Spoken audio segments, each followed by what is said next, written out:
you can't really make strides forward until you start telling yourself that maybe this makes you stronger, or maybe you wouldn't be the person you are. Like now looking back, I think it's almost 13 years of having diabetes. I don't think I would be physically where I am or mentally where I am if it wasn't for being diagnosed. So I guess I kind of, in a weird roundabout way, appreciate the fact that I got it. This is episode number 46 on training with type 1 diabetes with Brendan Snyder. Welcome to Pursuing Health. I'm Julie Fouché, medical student and former CrossFit Games athlete. Here, I bring to you information and inspiration from experts and everyday individuals for how to use lifestyle to maximize health. Thank you so much for joining me. Now let's get started with this week's episode. Welcome back to Pursuing Health. In this episode, I sit down with Brendan Snyder, who has grown up as an athlete with type 1 diabetes and is now training for CrossFit competition while working as a pediatric nurse. Brendan received his BSN from Keene State College, where he was also the captain of his rugby team. Brendan began his CrossFit journey in Saratoga Spring, New York, and he currently resides in Memphis, Tennessee, where he works as a nurse on the medical specialty unit at Bonheur Children's Hospital, and he trains at CrossFit Hit and Run.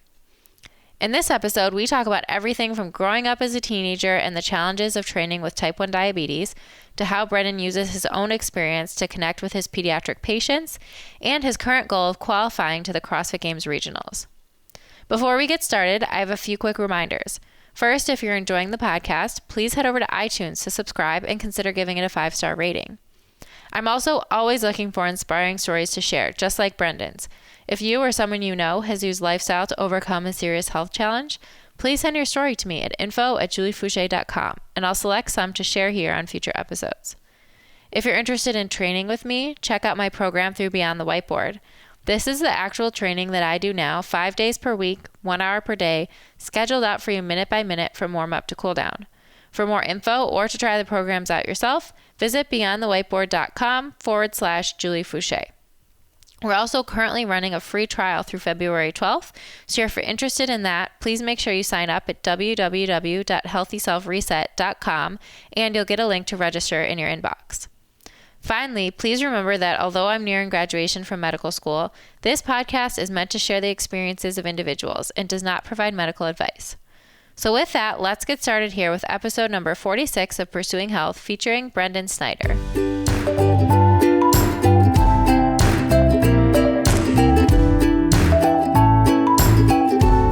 So welcome back to Pursuing Health. I'm here with Brendan Snyder, who's going to talk to us about his experience with type 1 diabetes. So thank you so much for joining me on the podcast. Thanks for having me. Awesome. So maybe you can just start with a little bit of background. I know when people hear diabetes, obviously type 2 is much more prevalent, but maybe you can tell us a little bit about what type 1 is and how it's different from type 2. So typically type 1 is created from usually a kid. It tends to be under 18, but that being said, there's people who get it later on in life. But I was diagnosed when I was 11, and they think what happened was I had a dormant cell in my body that was mutated, and then I got strep throat, and 6 months later, I was diagnosed with type 1. Okay. They don't know for a fact. They haven't really figured out exactly what the cause is, but they think it tends to be this mutated cell that's awoken somehow by something, virus or something along those lines. Okay. But a type of autoimmune disease. Correct. So type of autoimmune disease that attacks the pancreas, which produces insulin, and so your blood sugar regulation goes completely out the window. Mm-hmm. So we'll get to hear all about what it is like, but maybe you can start with that story of when you were 11. What was it like when you were first diagnosed? So we were on a family ski trip so I grew up in upstate New York, okay. Saratoga Springs. We went on a family ski trip with a bunch of other families. The trip up, there was kind of some precursor signs beforehand, but I was a typical 11-year-old, so my parents, I was at school or I was playing sports or I was doing something, so I wasn't home a ton. And then we went on this family trip, and typically we would go on long car rides, and we'd go to the bathroom twice in this, 10-hour trips or whatever it would be. And I was having to go like every hour or every hour and a half. Okay. And so my parents, after the fact, told me that they thought maybe that was a little weird. But we get up to Canada, it's like 4 different families, a bunch of kids my age, and then my sister and my brother's age. So we're running around in typical vacation, like we eat kind of whatever we want. We were drinking soda and drinking juice and stuff, which is the worst thing that I could have had at that point. And then one night, my family friend, who was actually my pediatrician at the time. Oh, that's convenient. Happened to be with us. And my parents went to him and they said, we think something's weird. He looks like he's lost weight. He's going to the bathroom constantly. And so they told them, you need to bring him to the hospital right now. So I went to a primarily French-speaking hospital in Montreal. Okay. So as an 11-year-old, you're not in the right mind state because your blood sugar is through the roof. Mine was like 1230, I think, was the blood test. Wow. And so I didn't really know what was going on. And then all the nurses and doctors were speaking French around me. And they were speaking English to my parents, but when they were actually in the room talking to each other about what was going on, it was in French. Wow. So, that has to be really scary. Yeah, it was definitely something that'll stay with me, but also a unique story, I guess, if you got to look at the positive side. Sure. So then I guess eventually you get back home. What is it like with this, from your understanding, obviously as an 11-year-old, what were you thinking?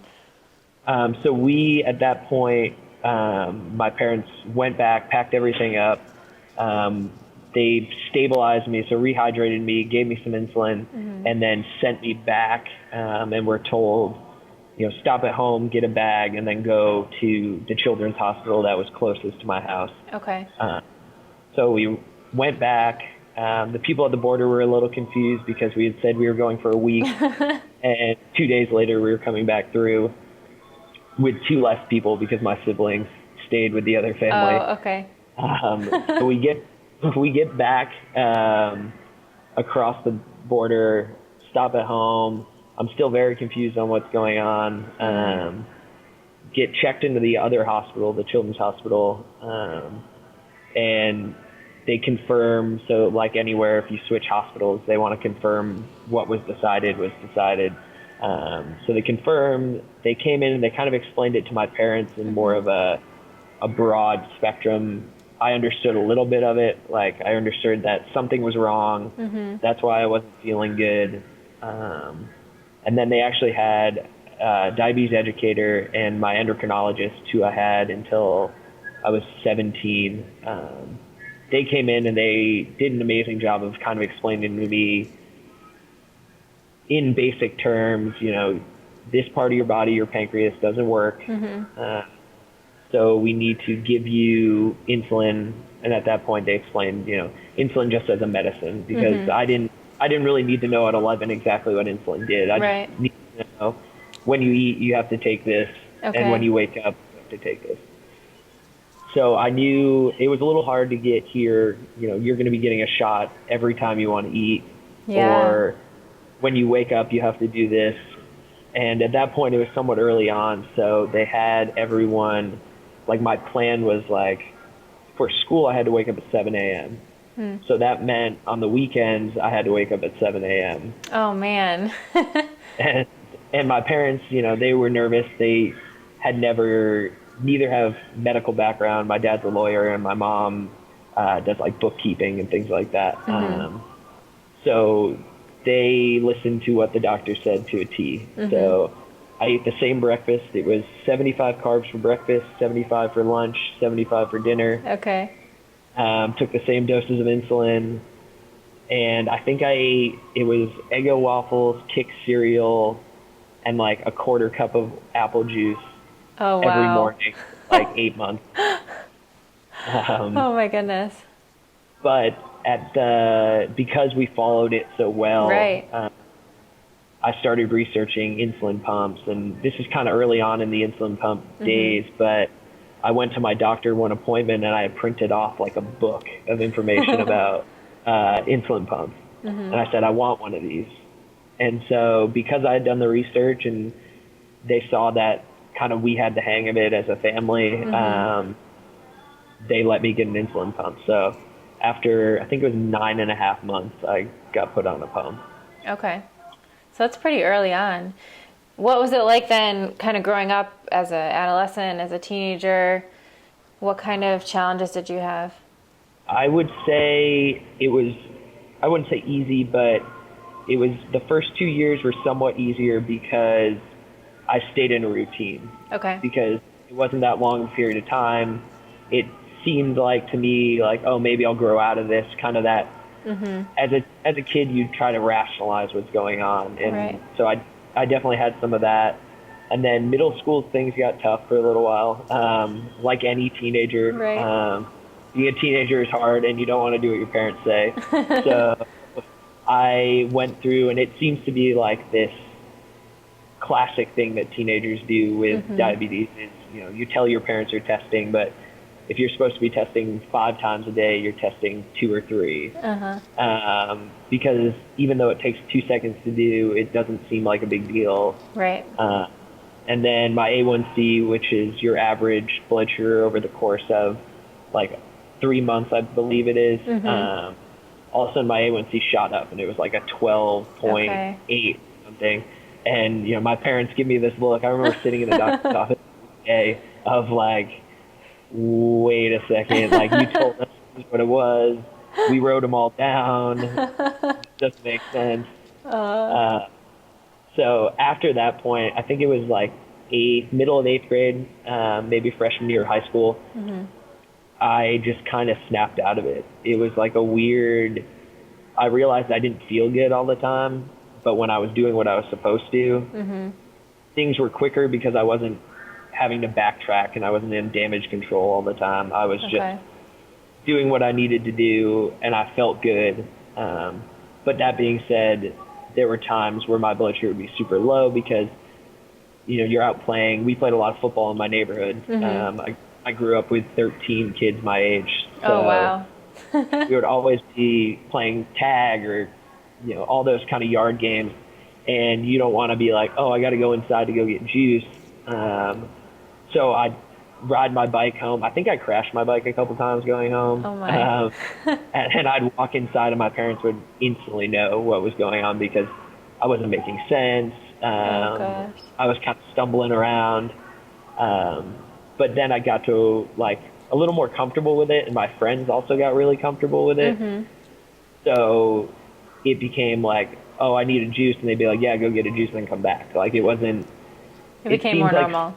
Exactly. And it seems like such an issue in a middle schooler's head when it actually isn't as big of a deal to go take care of yourself. Right. That hindsight or that maturity. Yeah. So true looking back. But I could understand that being in middle school and just being like, well, I want to keep playing. Exactly. Very true. And then you went on and you were actually really active in college, right? Playing rugby. So Correct. What was that like? So I played, it would have been my freshman year, second semester of college. Okay. Started playing rugby. Had never played before, but looked like fun. Had always kind of had a competitive itch. So joined the team. My coach was aware of what was going on. My teammates were very aware of what was going on, which was awesome.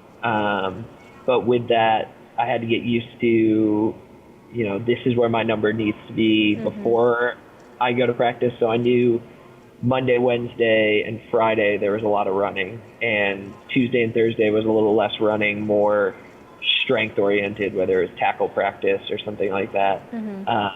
So I knew Monday, Wednesday, and Friday I had to be around 200, which is technically high, but I was going to be on the field for 2 hours. So that helped prevent some of that bottoming out that could take place.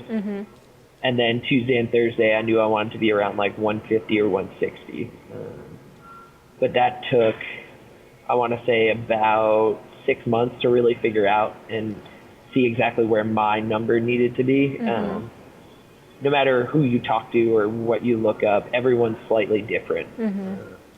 So if there wasn't another kid with diabetes on my team, but if there was, he might have to be 180 on running days and 130 on physical days. So it's just kind of a feeling yourself out and understanding that. Okay. So you kind of get to know your body really well. You're getting a lot of feedback from how you're feeling, but also you're checking your blood sugars really frequently. Exactly. That's cool.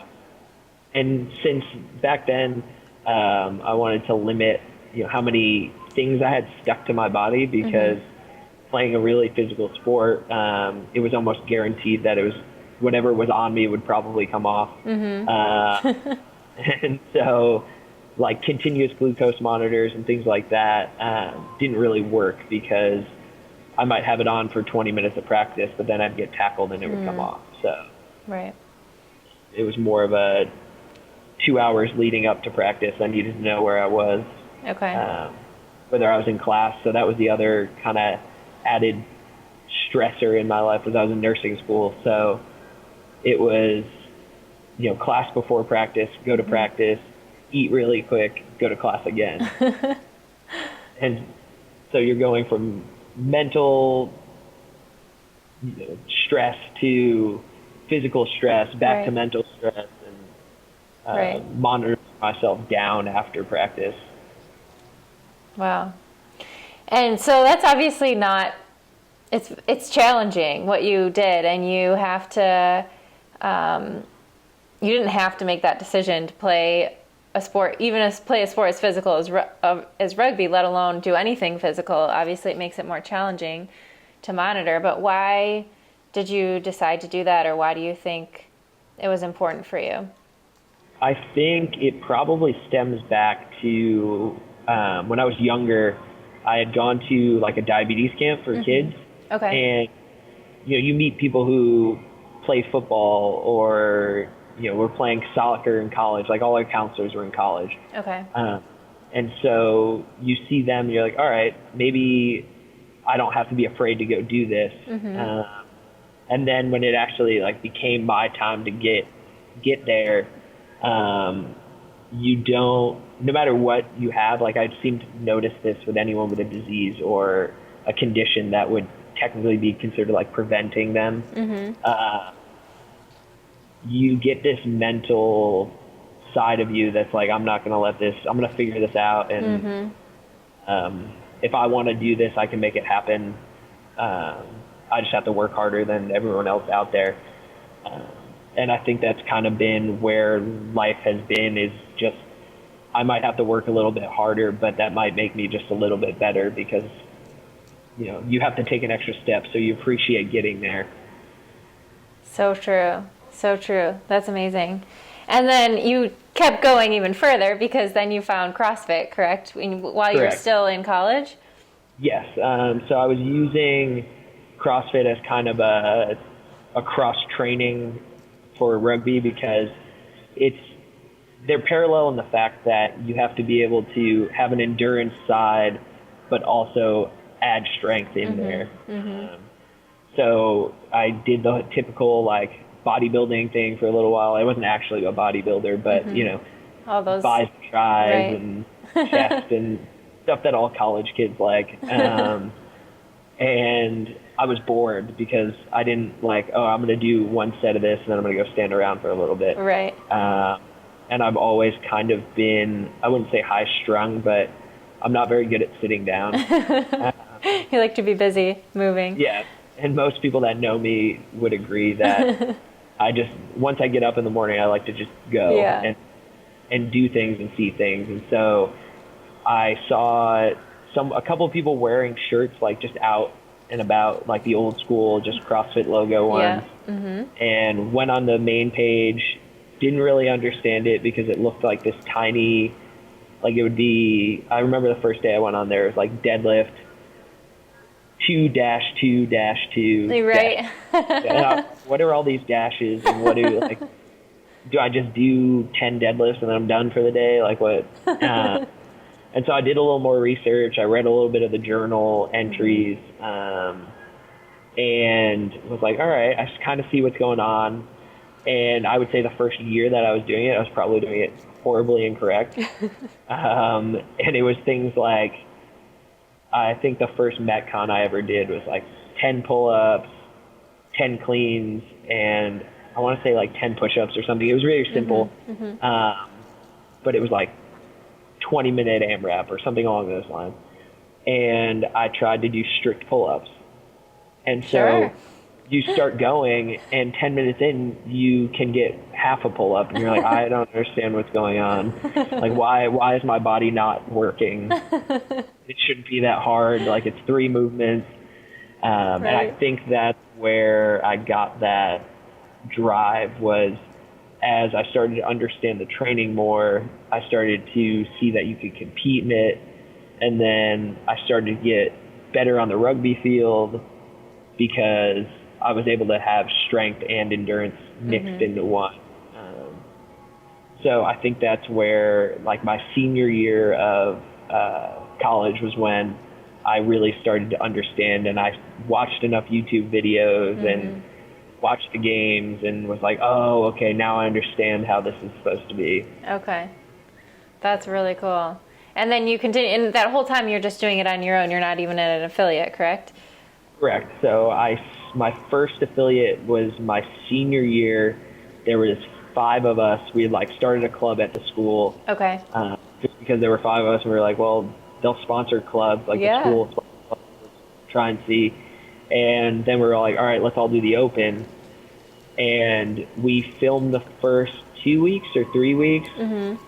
And we got kind of annoyed having to film everything and show all the way. And so we found an affiliate in Keene, New Hampshire, which is where I went to school. Okay.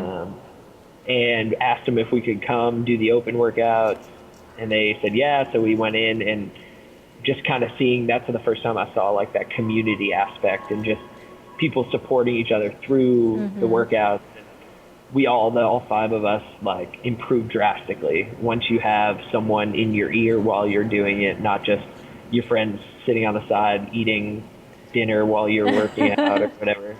Right. It's so amazing. I think I sometimes take that for granted because I started at an affiliate, so I never had that experience really of doing it in the garage or doing it on my own. And so I've always known about the community, and I think, that's one of my favorite parts about CrossFit. So I think it would be really interesting to go from that experience doing it on your own into an affiliate, and then just really to see what an impact it can make. Yeah, and then I kind of bounced a little bit, so we went there a few times, and then when I was home on Christmas break, I went to an affiliate at home, and they had even a different community from that. They had like power lifters that worked out there, and it was just a lot mixed into one, but they taught a lot of that, I could be doing this program and this guy could be doing this program, but you can both support each other through whatever it is that is. And then, it would have been a year and a half ago, I moved to Memphis. So my first time on my own, as I said, like, adult job. Right. And my priority was, all right, I need to find a gym here and become a member and get that full experience in one place. That's awesome. And what has that been like? So I joined CrossFit Hit and Run in Memphis, and it's been the difference between even a year ago and now is huge, both physical and just I moved to the city. I didn't know anyone, and I met pretty much all my friends through that. So we hang out outside of the gym, and we don't always talk about working out. I mean, it tends to be a lot of it, but we also talk about other things, and people like to help each other if they're part of a common group, and that was what took place. That's amazing. So can you talk a little bit too about your job? So you're working as a nurse, and are you working with kids with diabetes still? Correct. So I work at Bonheur Children's Hospital, and I'm on, we call it like the 12th floor because we basically get everything, but our major parts are we get transplant kids, but we also get endocrine, liver, kidneys, and a lot of that stuff that doesn't necessarily fit on a specific floor. Okay, so you get a little bit of everything. A little bit of everything, but it's kids age like 1 month up to 18. Okay. And I've always known I wanted to work with kids. It was just a matter of what I wanted to do. And then I think in combination with my diabetes diagnosis, but also CrossFit kind of gave me this interest in health and nutrition and just like wanting to spread that to people and learn as much as I could about it. So that was what I was like, all right, I'm going to go to this floor. I'm going to work with kids with diabetes, but also kids with other issues that might be diet related or things like that. So I knew I could kind of put my 2 cents in, because there's a lot you learn from your doctors and the nurses you work with that helps, and it's usually very medical. But there's a lot of real life situations that only someone with the disease will know, because they've been there, they've had that happen. Right. And so I said, if I've had to go through all this, I might as well help people with my story to maybe make that event a little bit easier, or them know, I can do more than just take care of my diabetes. Like, I can play a sport, I can be a nurse if they want, or they can be anything. I mean, it doesn't have to be constantly medical. It can be it can play into every part of your life. Sure. That's so amazing. And I bet you it means so much more, and they listen to you so much more knowing that you've been there and you can understand what they're going through. Yeah, definitely. That's so cool. So as you've gone along this journey, what kind of changes have you made in your diet or in the different things that you're eating, back from the kicks and the cereal and things that you used to eat? So when I was middle school, high school, I ate like a middle school and high schooler. Okay. That was the beauty of having an insulin pump, was I could still be a kid. I mean, my parents were very much like dinner was a vegetable, a meat, and some kind of rice or grain of some kind of carb. So that helped. I mean, because I knew growing up what a balanced meal looked like. But that being said, which is surprising how many kids today don't get that. So that's still exactly, great. And that's kind of become recently one of my kind of projects I'm trying to cook up in my head, is maybe how do you teach kids to eat correctly, or at least know how to eat correctly, because they're not the ones buying the food, they're not the ones cooking the food. Right. But if a mom puts a plate of, let's say, fried chicken and french fries down in front of their kid, which is fine for kids to eat sometimes, like a kid's gotta be a kid, but maybe they're gonna say, oh mom, can we get some broccoli, or like, can we at least help balance some of that out?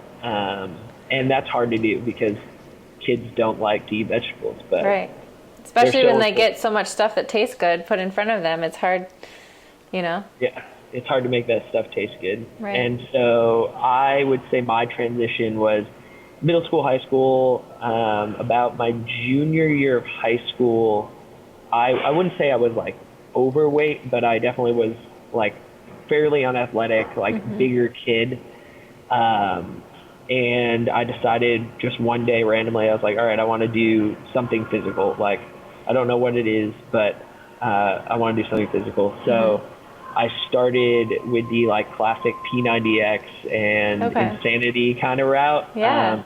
Because they were easy and I didn't have to go to a gym, and I felt good when I was done.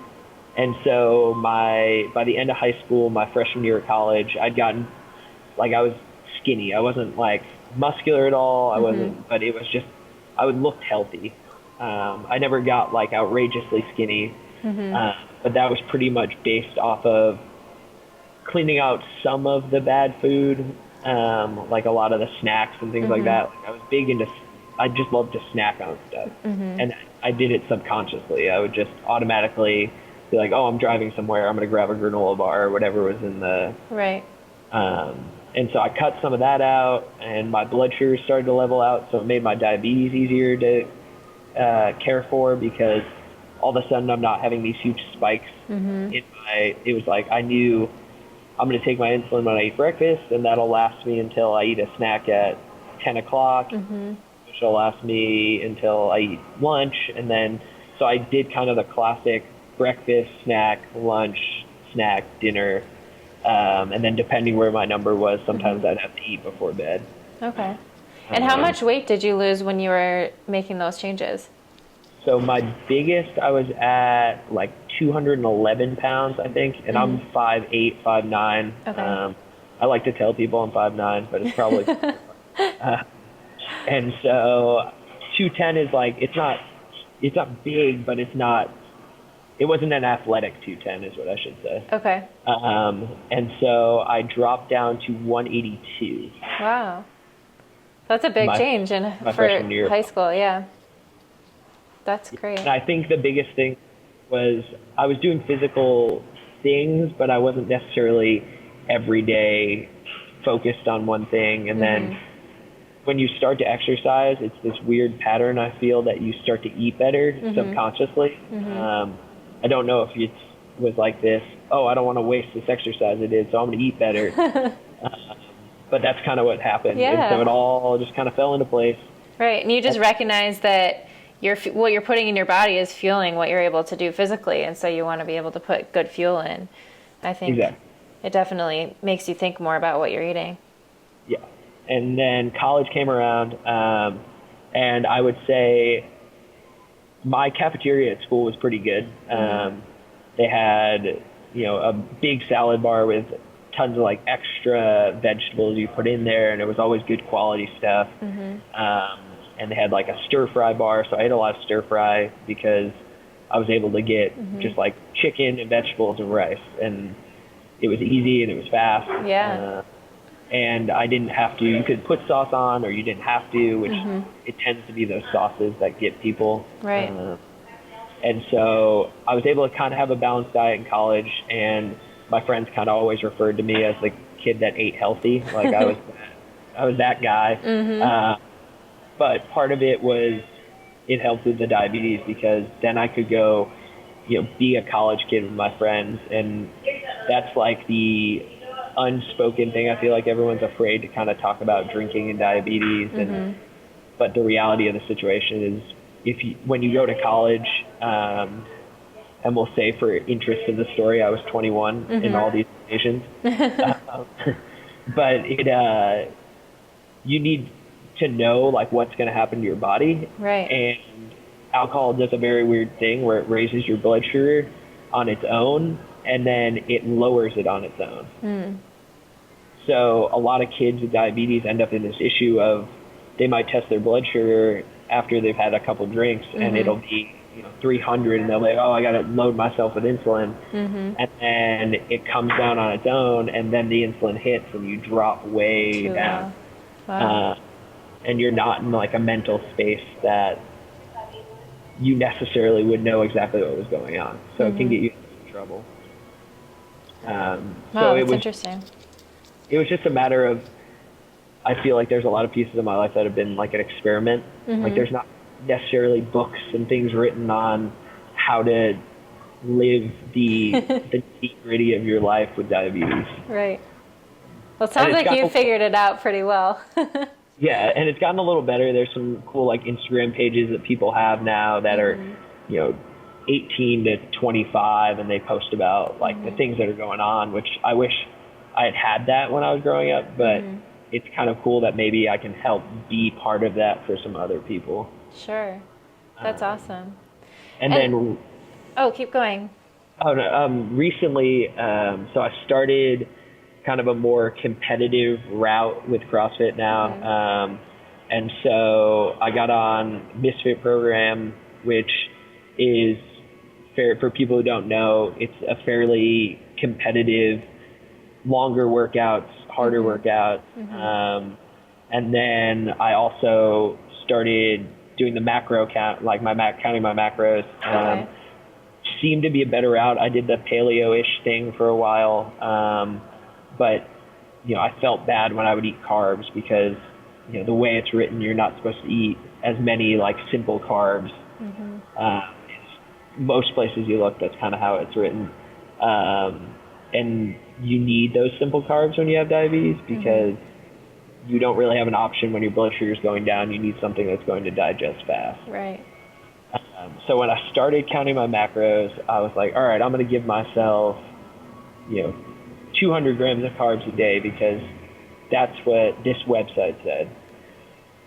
And that didn't go so well. I was like, my blood sugar was low all the time. I was like teetering around 80 on a normal basis, and then I would drop the second I tried to start doing anything physical. Wow. So I was kind of living off juice boxes, which basically is medicinal for a diabetic. Is you always have to have a juice box with you. And so I was like, all right, that's not working. What should be my approach next? And I actually had kind of a scare because I was supposed to be at work, and I hadn't been late to work ever. I hadn't missed a work shift. And all of a sudden I had like kind of woken up, and I had like 12 missed calls on my phone and tons of texts from people that I worked with, and another one of my friends who I don't work with. And I had slept, so I work nights, and I was at work at like 6, I think it was like 6:20, 6:20 to 6:40 is what kind of like when we're supposed to get there. And it was like 8:30. Oh, wow. And I had gone to sleep at like 5 a.m. Wow.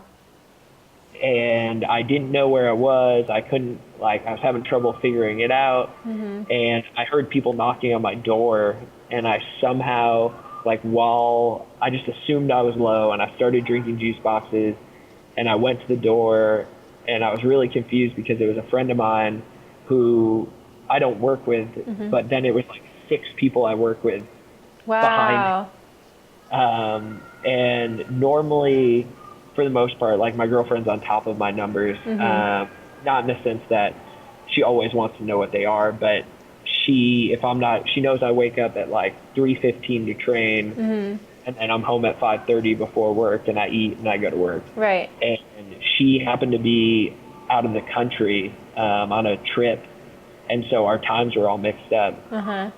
So it was just me, and so I live alone in an apartment with my cat, so she's not going to help.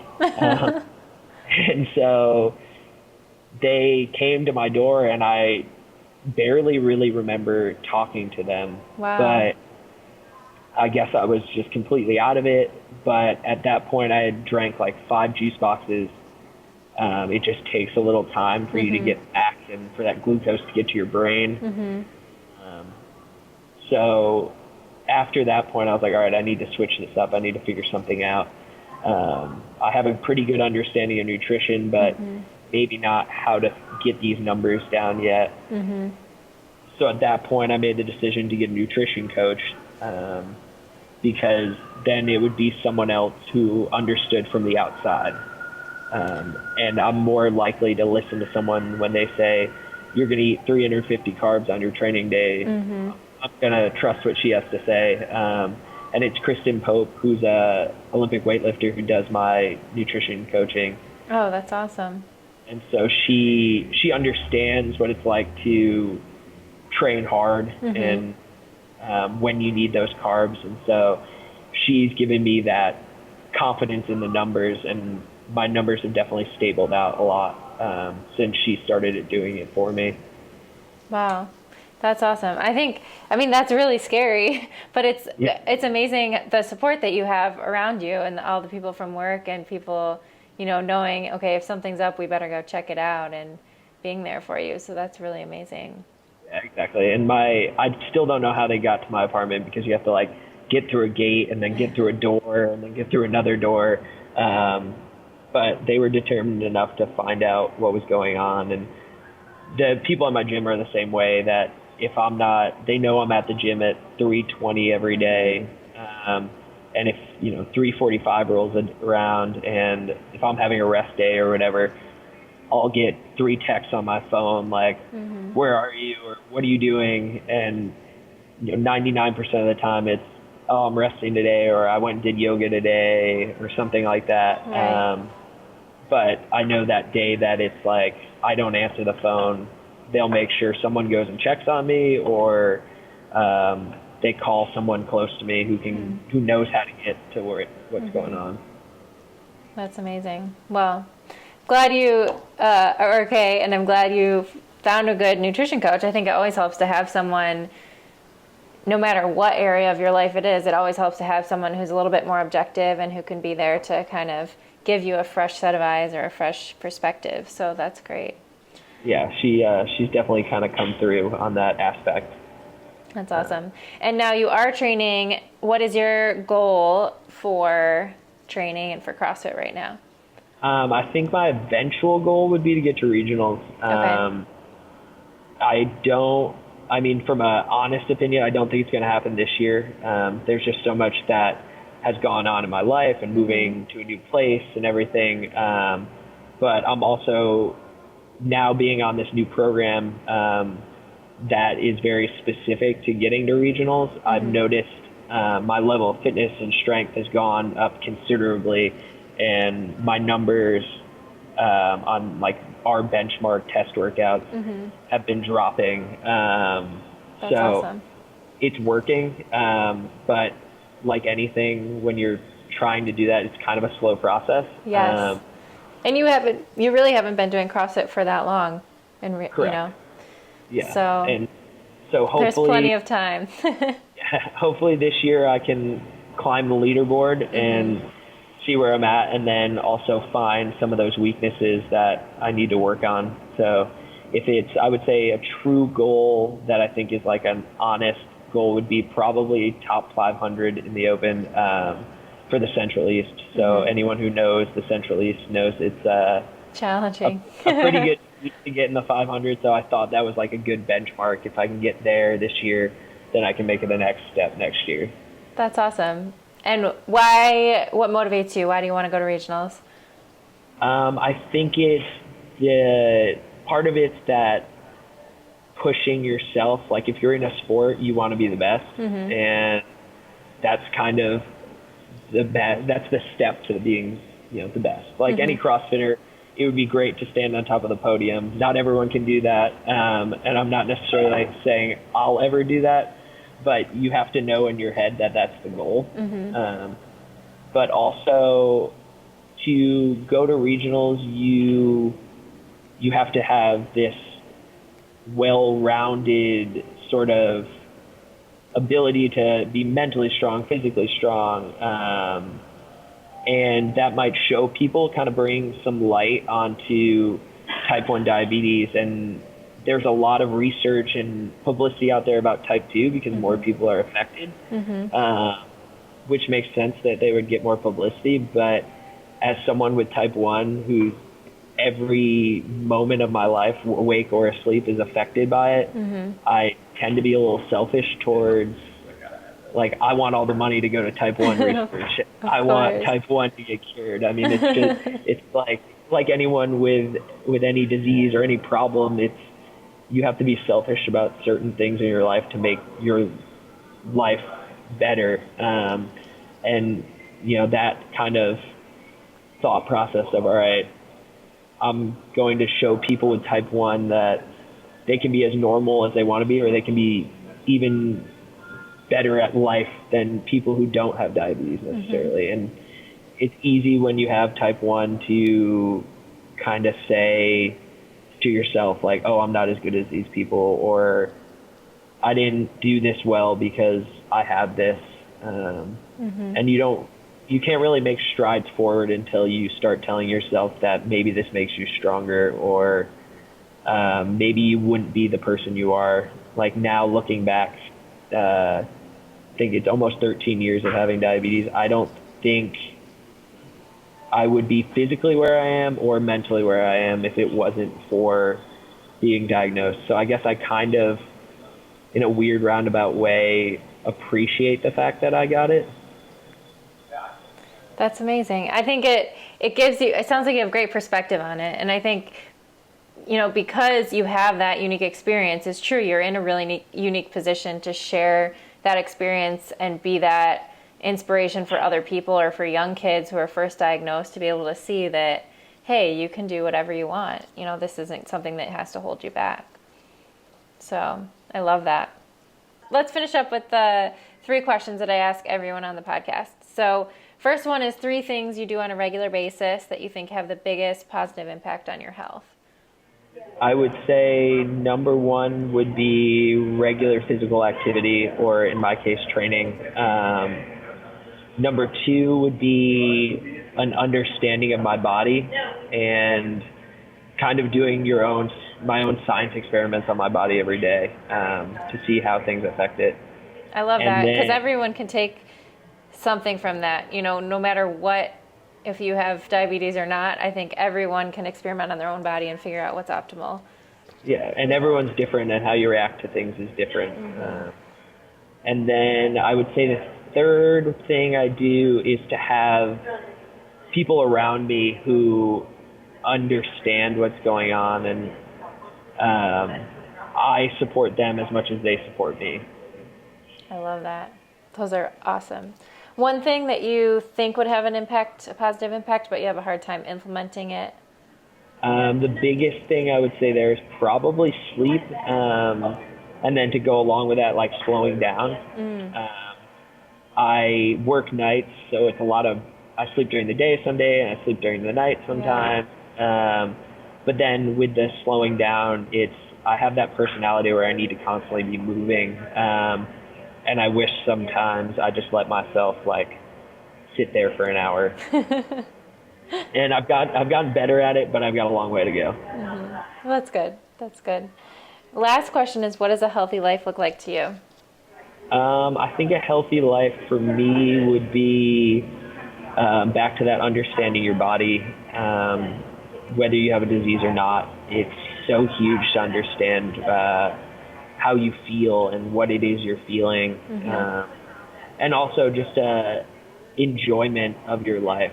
So I found CrossFit and friends and family that make me love what I do and my job, and other people have their things that they love to do, but I think everyone has something out there that they love to do or want to do. You just got to find that and pursue that. It's amazing. Perfect.